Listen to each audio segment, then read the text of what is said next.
Daniel. Hey, how you going, Tez? I'm good, mate. How are you? Yeah, pretty good. Right? Firstly, yeah, it was a freaking sick win, obviously. I can't remember the last time I played like that, full 4 quarters, I mean, probably pushing back maybe, like Bulldogs game, maybe even last year, where we've actually given a 4-quarter performance. But yeah, overall was pretty good. 100%. I think someone came on before and said St Kilda looked like what we looked like last week. Yeah, no, 100%. We literally did.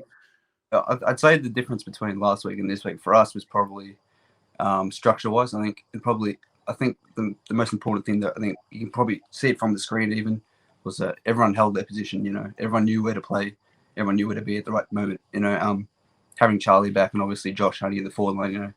I think having obviously that one tall extra gave us another matchup we can pretty much match up on everyone else, and that way we were able to see how the smalls and the talls work together well. Whereas I think in the past, you'd have those fringe players, those hybrid forwards, Jack Silvani, Jack Martin, they weren't sure to play tall or to play short. They kind of got caught in between, and that's where I think we found transition football getting caught in between defense and offense. But I think this week it was good, those players that I just mentioned, Jack Silvani, Jack Martin, I think they even helped out, the wingman, Lockie O'Brien and that type of stuff, getting the ball in forward to the big targets and then letting the crummers do the work. So I think that worked out well, and that obviously they pretty much freed up the whole ground because it freed up the midfielders to do their thing, and they played freely. And then from that Backman, Williamson taking intercept marks and Wiedering coming off his man, and it worked all well, around well. No, it did. What did you make of before you watched the game tonight? What was your opinion of Charlie playing? Were you in the camp of saying get him out there and see what he can do, or were you saying nah, he shouldn't play?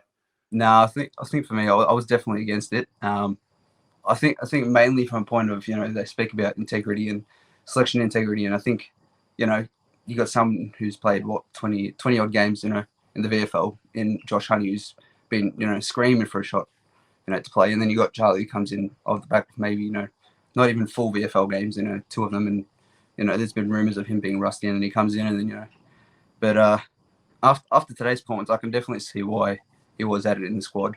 I mean, even after the game, you saw Cripper saying, how much Charlie has an influence on the boys, and even Teague. I think that's the most emotion we've seen from him all year, to be honest. When the camera panned to him, and Charlie kicked that goal, it was crazy to see, how much he actually affects the club, and I can definitely see why it helped, and like I said, it just helped the structure all around, pretty much around the ground. Yeah, no, well said, mate. Thanks so much for joining. Cheers, been watching for you, but even last year as well. So it was finally good to come on and have a talk, especially after a good win. It's been, I think, the season coming that I feel like especially this week after the club coming out with the constitution and all the media. I think the club's starting to realise, and things are starting to actually turn for the better, and they're starting to look inwards and realise that we do need a change. And it started, I think, if it trickled down to the players this week. So yeah, it was good to get the win, and hopefully we can continue. Not just in these next 3 games, but into next year. 100%, mate. Finals footy 2022. We've got to get there. Yeah, 100%. We'll see it. All right, bro. Cheers, Tez.